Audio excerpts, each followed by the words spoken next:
भारतीय सेनाओं ने ऑपरेशन सिंदूर के नाम से एक ऐतिहासिक सैन्य कार्रवाई को अंजाम दिया। यह केवल एक सैन्य कार्रवाई नहीं थी, बल्कि यह भारत की संप्रभुता, उसकी अस्मिता, देश के नागरिकों के प्रति हमारी जिम्मेदारी और आतंकवाद के खिलाफ हमारी नीति का एक इफेक्टिव और डिसाइसिव डिमॉन्स्ट्रेशन था। अध्यक्ष महोदय, जैसा इस सदन को जानकारी है, 22 अप्रैल 2025 को जम्मू कश्मीर के पहलगाम क्षेत्र में एक अमानवीय और कायराना आतंकी हमला हुआ। इस हमले में हमारे 25 निर्दोष नागरिकों सहित एक नेपाली नागरिक की भी जान गई थी। उन निर्दोष लोगों की जान उनका धर्म पूछ कर लिया गया। यह अपने आप में अमानवीयता का सबसे कुत्सित और सबसे घृणित उदाहरण था।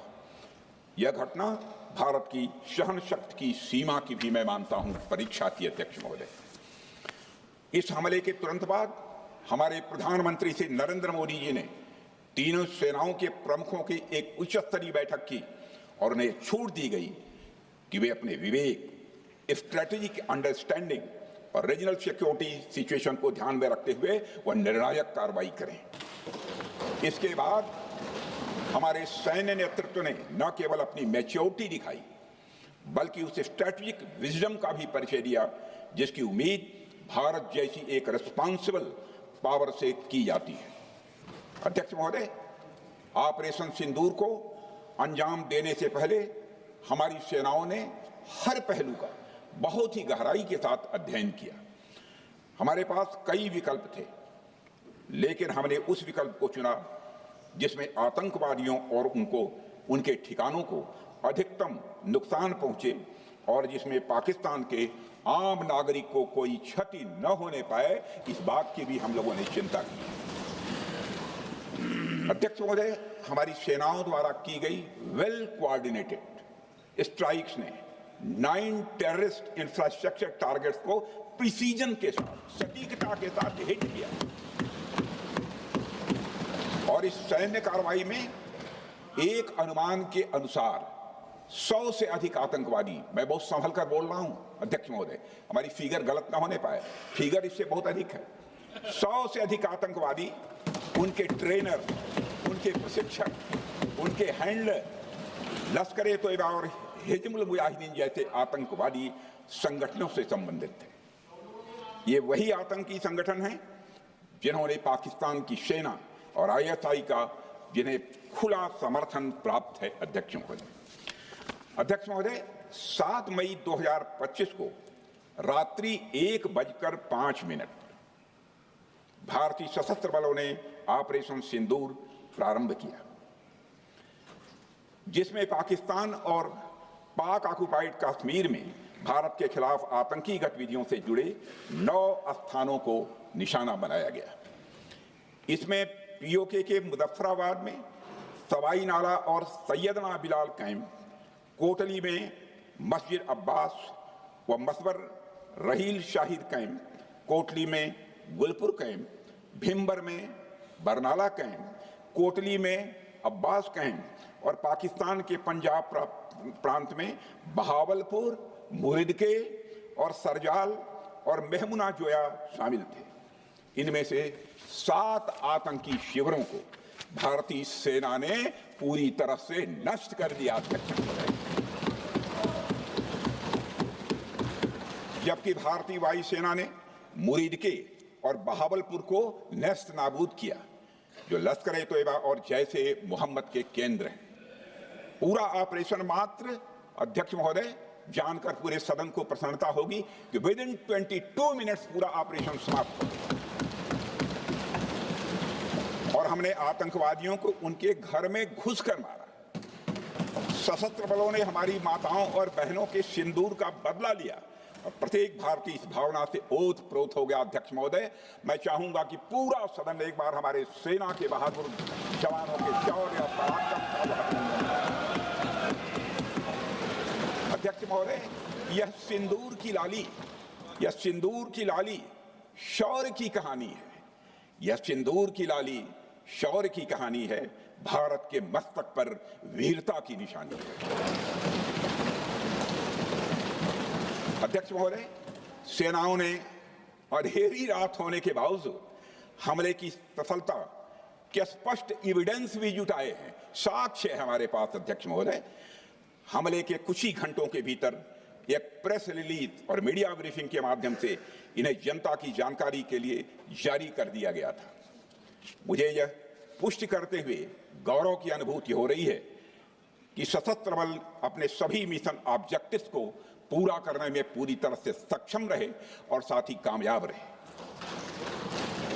अध्यक्ष महोदय, 7 मई 2025 को हमले माने 1:35 के तुरंत बाद भारतीय डीजीएमओ ने हॉटलाइन संदेश के माध्यम से पाकिस्तान के डीजीएमओ यानी डायरेक्टर जनरल मिलिट्री ऑपरेशन से संपर्क किया और टेरर इंफ्रास्ट्रक्चर के खिलाफ हमारे हमले के रेशनल और मेथोडोलॉजी के बारे में पूरी जानकारी दी और यह तथ्य भी बताया ये हमले एस्केलेटरी नेचर वाले नहीं थे, माने इसको हम आगे नहीं बढ़ाना चाहते। जिन मोहि मारा तीन मोहि मारे। अध्यक्ष, जिस प्रकार प्रभु हनुमान ने लंका में अपनी रणनीति बनाई थी, उसी प्रकार हमने भी उन्हीं को निशाना बनाया जिन्होंने हमें नुकसान पहुंचाया था।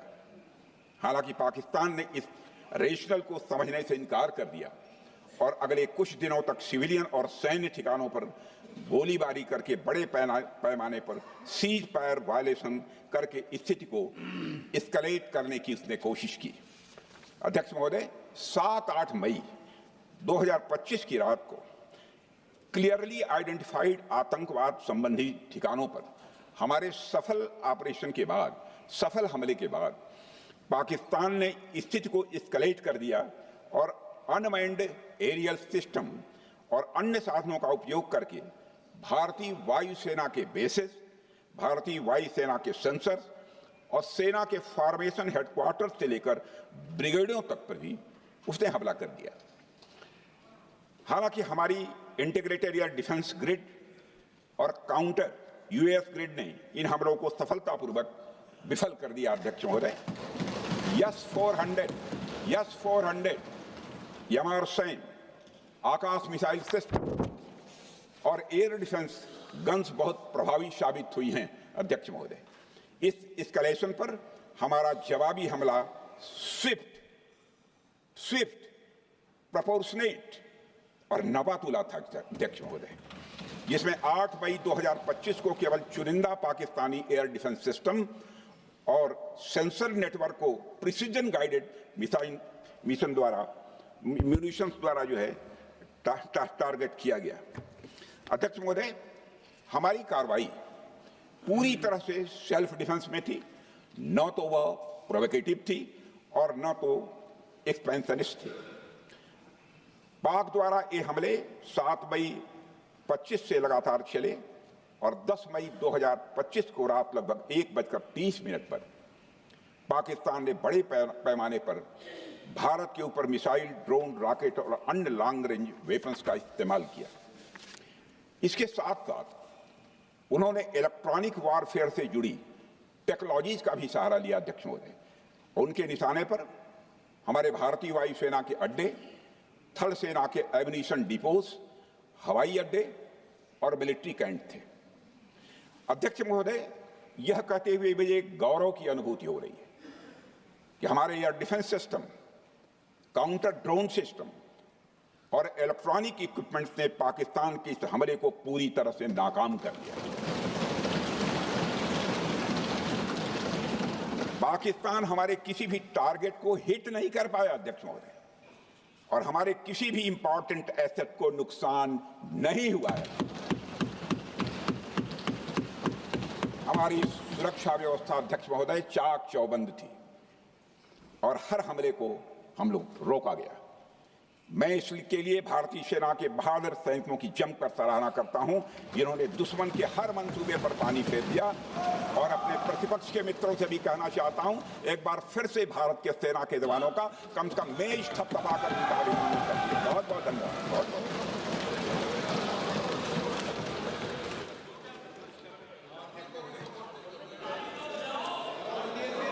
पाकिस्तान के इस हमले के जवाब में हमारी कार्रवाई साहसिक थी, ठोस थी और प्रभावी थी। भारतीय वायुसेना ने वेस्टर्न फ्रंट पर पाकिस्तान के हवाई अड्डों, command and control systems, military infrastructures और एयर डिफेंस सिस्टम को निशाना बनाया और इस मिशन को हमारी सेनाओं ने सफलतापूर्वक अंजाम देने में कामयाबी हासिल की। अध्यक्ष महोदय, हमारी सेनाओं ने चकलाला, सरगोधा, रफीकी, रहीम यार खान, जैकबाबाद, सुक्कुर और भोलारी जैसे बड़े एयरबेस पर प्रहार किया और पूरी दुनिया ने भारतीय वायुसेना के शौर्य और पराक्रम की तस्वीर देखी।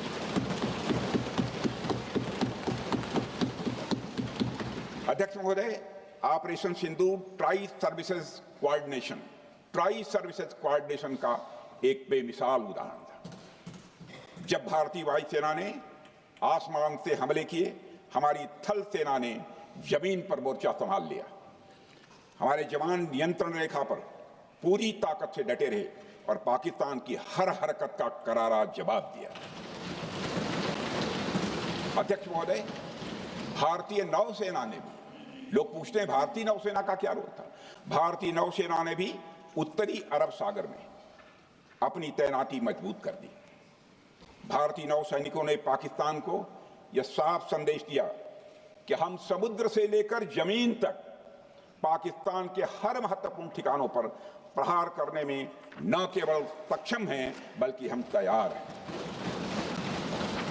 अध्यक्ष महोदय, इस ऑपरेशन का मकसद टेररिस्ट कैंप्स और उनके सपोर्टर्स को टारगेट करना, उन्हें नेस्त नाबूद करना था और यह साफ संदेश देना था कि भारत आतंकवाद के विरुद्ध जीरो टॉलरेंस रखता है। भारत ने कार्रवाई इसलिए रोकी क्योंकि कॉन्फ्लिक्ट के पहले और उसके दौरान जो भी पॉलिटिकल और मिलिट्री ऑब्जेक्टिव्स तय किए गए थे उसे हम पूरी तरह से हासिल कर चुके थे। इसलिए यह कहना, यह मानना कि यह ऑपरेशन किसी दबाव में रोका गया था, यह बेबुनियाद है और सरासर गलत है।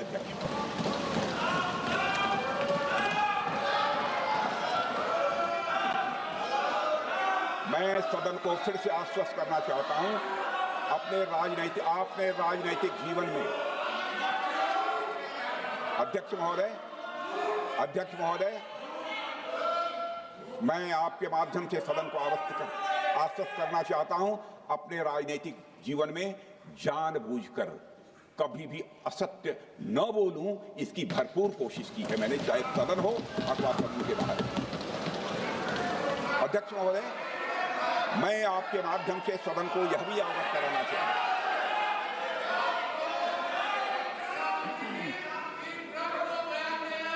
प्लीज बैठिए।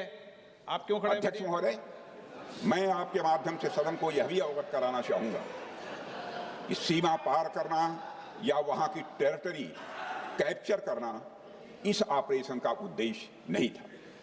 ऑपरेशन सिंदूर प्रारंभ करने का मकसद था अध्यक्ष महोदय, उन टेरर नर्सरीज को खत्म कर देना जिन्हें पाकिस्तान ने बरसों से पाला पोसा था। और यह ऑपरेशन उन मासूम परिवारों को न्याय दिलाने के लिए लॉन्च किया गया था जिन्होंने पाक स्पॉन्सर्ड टेररिस्ट अटैक्स में अपने प्रियजनों को खोया था। हमारी सेनाओं ने सिर्फ उनको टारगेट किया जो इन आतंकियों को सपोर्ट करते हुए भारत पर हमला करने की कोशिश में लगातार शामिल थे। अध्यक्ष महोदय, ऑपरेशन सिंदूर का ओवरऑल पॉलिटिको मिलिट्री ऑब्जेक्टिव यह था कि आतंकवाद के रूप में प्रॉक्सी वार लड़ रहे पाकिस्तान को सजा दी जाए और इसी वजह से आर्म फोर्सेस को पूरी आजादी दी गई थी कि वो अपने टारगेट खुद चुने और करारा जवाब दें। और इस ऑपरेशन का उद्देश्य कोई भी युद्ध छेड़ना नहीं था, बल्कि फोर्स के डिमॉन्स्ट्रेटिव यूज से एडवर्सरी को झुकने के लिए मजबूर करना था। 10 मई की सुबह जब भारतीय वायुसेना ने पाकिस्तान की मल्टीपल एयरफील्ड्स पर करारा प्रहार किया, तो पाकिस्तान ने हार मान ली है अध्यक्ष महोदय। और हॉस्टिलिटी रोकने की कोशिश की, अब रोक दीजिए महाराज। उन्होंने एक कोशिश की, हमारे डीएमओ से बात की, महाराज अब रोक दीजिए, बहुत हो गया। यह पेशकश इस कैबिनेट के साथ स्वीकार की गई थी। सुने, रुकिए तो रुकिए, बता दूंगा,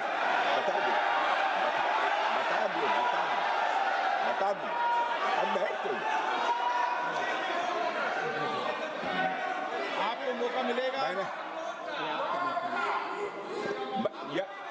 यह क्यों रुका, इसका पहले ही मैं पूरी तरह से वर्णन कर चुका हूं अध्यक्ष महोदय। मैं नेता प्रतिपक्ष को बहुत सम्मान के साथ कहना चाहता हूं कि कृपया एक बार मेरा पूरा भाषण पूछ लें। आपको प्रश्न पूछने की पूरी आजादी है, आप पूछ सकते हैं, मैं उसका उत्तर दूंगा। अध्यक्ष महोदय, 10 मई की सुबह जब भारतीय वायुसेना ने पाकिस्तान की मल्टीपल एयरफील्ड पर करारा प्रहार किया तो पाकिस्तान ने हार मान ली और हॉस्टिलिटी रोकने की उन्होंने पेशकश की। यह पेशकश इस कैबिनेट के साथ स्वीकार की गई हम लोगों के द्वारा कि यह ऑपरेशन केवल पाज किया गया है, स्थगित किया गया है। यह ऑपरेशन समाप्त नहीं हुआ है अध्यक्ष महोदय। अगर पाकिस्तान की ओर से भविष्य में कोई भी मिस एडवेंचर हुआ तो यह ऑपरेशन, अध्यक्ष महोदय, मैं सदन को आश्वस्त करना चाहता हूं, दोबारा प्रारंभ